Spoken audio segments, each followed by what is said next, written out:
You know that feeling, right? They got a deep sigh when you're faced with planning something really complex, Well, yeah. like a big family trip or even just trying to sort out your daily schedule sometimes. Absolutely. It can feel like these things just eat up your time. Yeah. Hours, maybe even days. Right. Just getting organized. Mm-hmm. Or maybe you're editing a photo, trying to get rid of that one tiny thing in the background. Exactly. That friction, that Mm. overload. You just wish there was, I don't know, a shortcut. Well, today we're taking a deep dive into exactly that. We're looking at the surprising, um, creative, and actually really practical ways people are using AI. Specifically, tools like ChatGPT, right? Yeah, exactly. To cut through all that complexity, we've been looking at real user stories, stuff shared on Reddit, but also insights from travel industry folks and photography experts. Okay. So our mission here for you listening is really to unpack how AI is becoming much more than just a chatbot. You ask simple questions. Yeah, it's morphing into this kind of transformative personal assistant. Right. Something that can simplify the complicated stuff, spark some creativity, help you learn faster, basically free up your time for things you actually want to do. Okay, let's unpack this then. Maybe we should start with how AI is sort of stepping into just everyday life as this ultimate personal assistant. Yeah, beyond the chatbot idea, it's pretty amazing how fast it's becoming, well, almost indispensable for just daily efficiency. Like how? What are we seeing? Well, people are connecting it to smart home systems, like Home Assistant. Oh, interesting. So you can just ask, what's the temperature in the living room? Or are any windows open? Check power consumption. Uh-huh. One user even set up a Raspberry Pi with a speakerphone, basically made their smart home smarter and gave it a polite British accent. Huh. That's brilliant. But okay, beyond the smart home tech, what about just normal everyday frustrations, the stuff that drives us crazy? Well, that's where it gets really practical, like organizing your desk. Someone uploaded a photo of their messy desk and asked the AI for ideas on how to arrange it better. Seriously, just from a photo. Yeah. Or think about groceries. To stop buying duplicates, another user took a picture of what was in their fridge Okay, and had the AI make an Excel list. that's clever. No more buying a third jar of mustard. Exactly. And for really packed days, AI is creating super detailed schedules. We're talking walk times to the library, gym closing times, classes, tests coming up, Wow. all factored in, even with meal breaks and rest time. So it's moving from just being reactive, like a search engine, to being genuinely proactive, Mm, an organizer. precisely. And that proactive support, it seems to be extending into personal well-being too. Health stuff. How so? I mean, using AI for something like emotional support, that feels like a big leap. It does, but it's happening. People are using it almost like a virtual sounding board, Hmm. asking things like, how would an average person react if this happened? Or maybe, what are the possible long-term effects of, say, XYZ childhood experience? So it's for validation or reframing thoughts. Mm, Yeah, both. It offers this judgment-free space to explore complex feelings. mm. Maybe things you wouldn't feel comfortable saying out loud to another person, at least not initially. Okay, I could see that. And I've definitely read about AI for mental fitness, like helping figure out grounding strategies or distraction techniques. Right, even giving trivia quizzes for a mental break. Someone even reported AI helping significantly with their eating disorder recovery. Ooh, that's powerful. But what about physical health? You mentioned diagnoses. It sounds a bit risky, doesn't it? Well, yeah, and that's where we need to be really clear. It's fascinating, but it highlights AI more as an information amplifier. Okay, amplifier, what do you mean? People are uploading, say, blood panel results as PDFs Right. and asking the AI to explain them in plain language. One person claimed AI diagnosed an issue 5 days before their doctor did and even suggested supplements. Oh, okay, but should we trust that? That's the key point. It's not about replacing doctors. Absolutely not. It's about empowerment. It gives you better information, better questions to ask your actual doctor. You become a more active participant in your health, not just passive. That makes sense. A crucial difference, using it for insight, not as the final word. Exactly. And this data analysis skill, it stretches right into diet and nutrition, too. How's that working? Well, taking pictures of your fridge or pantry contents again, Yeah? and getting recipe suggestions based on what you actually have, or uploading food allergy test results, maybe from a PDF, Okay. and getting a 5-day meal plan tailored to those allergies, tracking calories from photos of your meals, recommending diets to hit certain protein goals or, shred fat. It's incredibly personalized health management. Yeah, even identifying potential vitamin deficiencies just by looking at your grocery list. The level of tailoring is pretty amazing. So we've got AI as this super organizer, a health insights buddy. But what about the fun stuff? Creativity, how's it boosting expression? This is where it gets really exciting, I think, because it allows for such personalized creative output. Like, give me an example. Okay, imagine writing custom short stories for your kids. Oh, Or even better, crafting a bedtime story based on their actual day's activities, like weaving in their trip to the park or seeing their grandma. that's lovely. One user actually created a whole personalized children's book using Midjourney for the illustrations. It takes content creation from staring at a blank page to this cool collaborative thing. That's fantastic for parents or really anyone creative. What about visual arts? Is it generating new stuff or just helping with existing work? It's doing both. People are generating really complex image prompts for tools like Stable Diffusion, Right. creating wild plot lines, mashing up characters from different universes, but also for just everyday stuff like texting, generating funny images or memes on the fly. So custom memes instead of just scrolling for the right GIF. Exactly, like having your own little content studio in your pocket. That's a fun one. hmm I was also really intrigued by using it to explore existing art. How does that work? Oh, that's brilliant. Someone was talking about going to an art gallery. They had AI create the best walking route through the gallery, Okay. suggest a specific piece of music to listen to while looking at each artwork, Wow. and then explain the connection between the art and the music. It's about enhancing appreciation, not just creation. That's a deep level of engagement. Yeah, and other things too, like making Lego versions of pictures or generating illustrations that match the feeling of a dream someone had. So it's enhancing how we interact with art, interpret it. What about music itself or entertainment? Well, it's changing music discovery. You can ask it to find songs with really specific features like weird time signatures or certain chord progressions or specific drum patterns. Instead of falling down a YouTube rabbit hole for hours. Exactly. Finding those hidden gems much faster. And beyond that, people use it to create clues for treasure hunts Go. or generate unique backgrounds for their Zoom meetings, personalizing entertainment in all sorts of ways. Okay, so this huge range of possibilities, it leads perfectly into something many of us find both exciting and, frankly, kind of daunting. Yeah. Planning travel. Oh, absolutely. If you've ever tried to organize a big trip, especially with a group, Oh, the pain. yeah, it can just devour days, right? Weeks sometimes, all that research, trying to piece together maps, dealing with websites that barely work. It's a massive mental drain. Totally. You end up relying on blogs or what friends say, or maybe scrolling TripAdvisor endlessly. Right. But now AI tools like ChatGPT are stepping in. Yeah. And the promise is huge, collapsing that planning time from days down to minutes. Just minutes, really. Well, maybe not always minutes for the whole thing, but making the process way smoother, even fun. It's like having a travel agent right there in your pocket. You okay? And people are using it. They're looking at ChatGPT alongside YouTube, Instagram, TripAdvisor for ideas, especially if they like visual recommendations first. Now, I can hear some listeners thinking, what about accuracy? AI can get things wrong, right? Hallucinations, outdated info. That's a totally valid concern. And yeah, especially early on, there were issues with data cutoffs like info stopping in 2020 or no real-time web access. But that's changing fast, isn't it? It really is. I mean, look at the big players. Expedia, Hotels.com, they've integrated ChatGPT. Right, that's a big signal.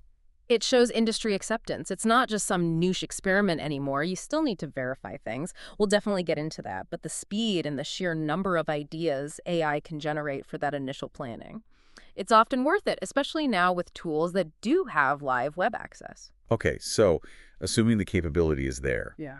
how does it actually help with the planning process itself? You can't pick your vacation dates, I assume. No, you still need the group chat or the WhatsApp poll for that nightmare. Right. But where it really shines is generating destination ideas. Okay. You can feed it super specific stuff, your budget, what kind of trip you want, road trip, beach, adventure, city break, wellness, camping, food tour, how far you're willing to travel, what kind of landscape or climate, mountains, beaches, forest, city, even a minimum temperature. Wow, that's certificate. Yeah, and it can come back with, say, 3 to 5 solid options listing the pros and cons for each. Helps you narrow things down super fast. Okay, that sounds incredibly useful. So you've picked a place, then what? The itinerary. This is where it gets really interesting, I think. Yes, building itineraries. It can draw up detailed day-by-day plans, identifying points of interest, things to do, Hmm. and you can give it a profile. Like, we're two friends from France. We love nature, hate crowds and museums, want amazing landscapes, and we're pretty fit. And it tailors the suggestions. Exactly. Or, get this. You can take a screenshot of an itinerary a friend recommended, upload it. No way. Ask the AI to compare it with its own suggestions, and then create a combined best of both route. Okay, that alone could save hours of debate and cross-referencing. Huge amounts of time and mental energy. It's a level of personalization that just wasn't possible before without, well, an actual human travel agent working for hours. Game changer, definitely for group trips. Yeah. What about the nitty-gritty, like where to stay, packing? Yeah, it can help there too. It can recommend the best areas to book your hotel or Airbnb in a big city Based on what? based on your criteria. Maybe you want somewhere authentic, local, stylish, great food nearby, easy access to sites, but you want to avoid tourist crowds and noise. You tell it that. Okay. For group bookings, obviously the final decision might involve voting or a shared doc, but AI can do that initial legwork, gather the info, make suggestions, streamlines it. Makes sense. And flights, packing lists. It can help compare flight costs, sure, when you use Skyscanner, Google Flights, Kayak, Kiwi, those sorts of places. Right. And packing. Yeah, it can generate detailed lists based on your destination, the dates, what you plan to do, like hiking, and even your packing style. Like if you're trying the one-bag travel thing. Yeah. Although I guess you'd want to double-check the weather forecast yourself. Oh, absolutely. Verifying climate info is crucial. Don't just trust the AI blindly on that. Okay, so it sounds incredibly powerful across the board. But how do you actually get these great results? Is there a trick to using it well? Yes, and this is maybe the most important takeaway. The art of the prompt. Prompt engineering. Kind of. AI is only as good as the instructions, the prompt you give it. Think of it like ordering from a personal chef. Okay. If you just say, make me dinner, you might get something basic, maybe just pasta. Right. But if you say, I love a spicy Thai, green curry, lots of fresh vegetables, medium heat, side of jasmine rice, but go easy on the coconut milk, you're going to get something amazing tailored exactly to you. That's a great analogy. Specificity is key. Totally. Context is king. Give it details. Who's the traveler? Age, preferences, budget. The more context, the better the suggestions. And breaking down big requests. Yes, step-by-step prompts are really effective. Don't ask for the whole trip plan in one go. Ask for destination ideas first. Then ask for attractions in the chosen place. Then ask for a daily schedule. It keeps the AI focused. Makes sense. More coherent output that way. And always, always verify. Ask the AI for its sources if possible. Double-check dates, opening times, prices yourself. Use your own common sense. Right. And make sure the tool you're using actually has real-time web access. Look for that little globe icon or similar indicator. Good tip. And what about incorporating like real human input beyond just typing prompts? Yeah, that adds another layer. For professionals, like travel agents using this, they might transcribe client interviews, from Zoom or voice notes using something like otter.ai. Okay. Feed those transcripts into the AI. That gives it incredibly rich, nuanced context, provides laser-focused suggestions. So the human touch is still vital. Absolutely vital for the real magic. AI does the heavy lifting, the data sifting, the idea generation, but humans refine, curate, add that personal insight, and make sure it truly resonates. Okay, so AI plans the trip. What about capturing the memories? How is it changing travel photography? That seems like a whole different domain. It really is, but the impact is just as significant, maybe even more visually obvious, especially with editing tools. Like what? Adobe Lightroom, for example, recently rolled out some seriously powerful AI features powered by their Firefly AI. Generative remove and AI-powered lens blur are the big ones. Generative remove.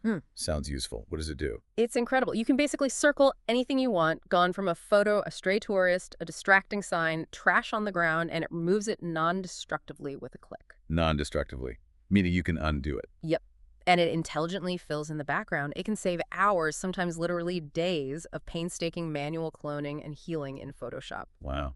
Not just for removing people then. No, anything. Yeah. Small distracting twigs in a nature shot, power lines. It helps photographers achieve their artistic vision much, much faster. That's huge. And the other one, lens blur. What's that about? That adds that beautiful, soft background blur. Photographers call it bokeh. Ah, right. Makes the subject pop. Exactly. It creates a more cinematic look, separates the subject, guides the viewer's eye.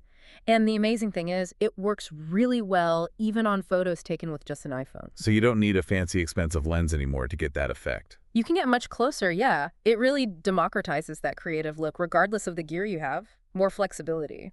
So these tools aren't just about fixing mistakes. They're actually changing the workflow for photographers on the road. Totally. They streamline editing so much. Photographers can now realistically shoot raw files, send them straight to their phone, edit them in Lightroom Mobile with these AI tools, and share professional-looking images almost in real time on social media. That's a big shift. It frees up so much time. Instead of spending hours back in the hotel room glued to a laptop or overshooting, just hoping to get one clean shot, Right. you can spend more time actually experiencing the place, immersing yourself in the moment.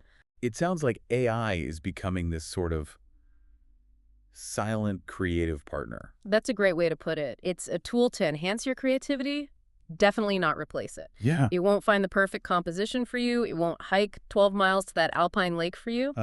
Unfortunately not. But it takes away so much of the technical drudgery, the grunt work of editing. It actually makes editing, dare I say it, fun again for a lot of people. Allowing more time for actual travel and actual creation. Exactly. It empowers the artist. Okay, so we've seen AI managing daily life, sparking creativity, revolutionizing travel, and photography. It's a huge scope already.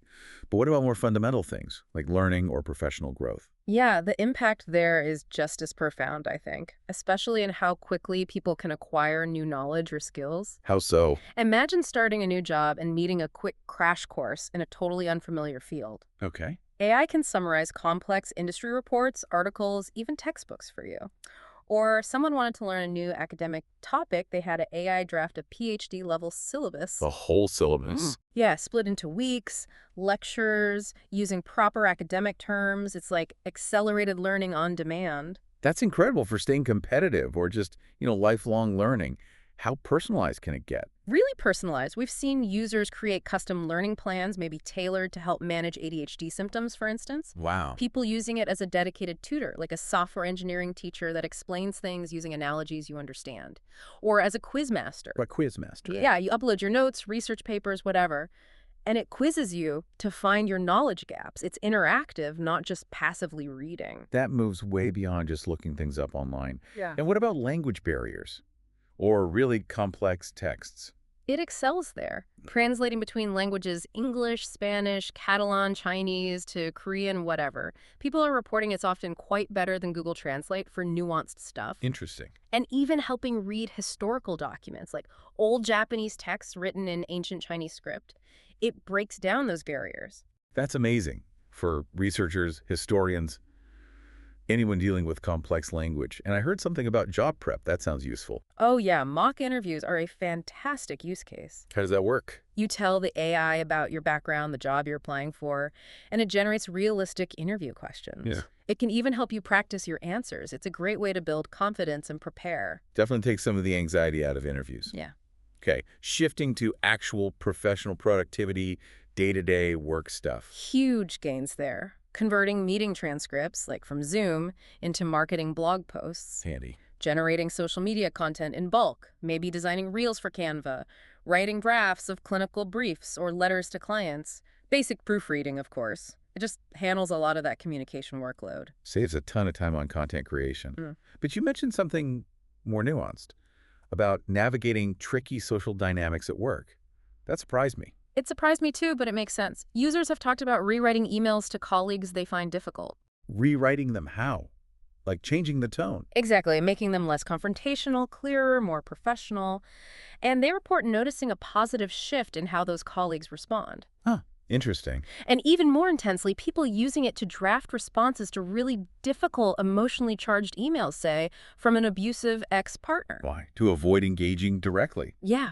It creates a buffer, helps formulate a calm, strategic response when your own emotions might be running high. It's like AI as an emotional labor assistant, in a way. That's a fascinating, unexpected application. And this ability to simplify complexity, it must be huge in really specialized fields like law or Oh, finance. absolutely. People representing themselves in family court are using it to understand legal procedures, Right. feeding it long, dense contracts to ask what-if questions, updating legal agreements, making sense of confusing home buying paperwork or closing documents. Democratizing access to that complex info. Totally. Helping draft wills, even assisting with filling out tax forms. It brings clarity to areas that are often deliberately opaque.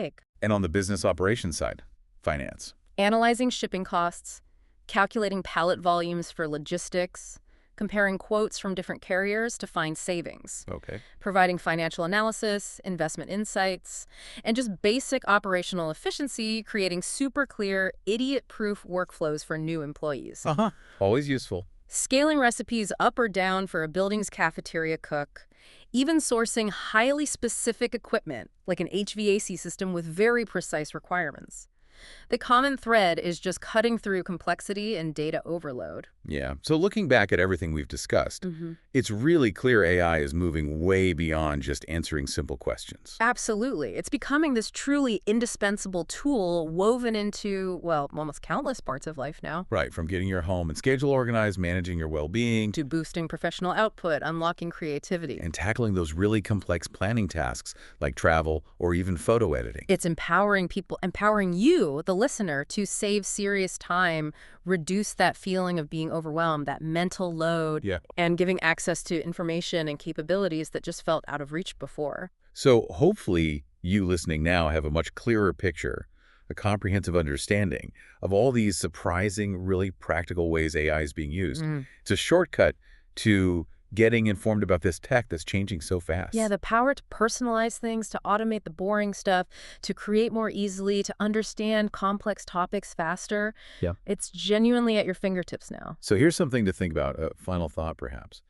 In a world where AI can handle so much of that grunt work we talked about, Hmm. from optimizing your trip itinerary down to the minute, to perfecting that photo with a click, Hmm. how might mastering these tools change things for you? How could it let you not just do more stuff? Right? But maybe fundamentally be more Yeah. present in the moment, more creative, more engaged with your own life, your own experiences. Yeah. Something to mull over.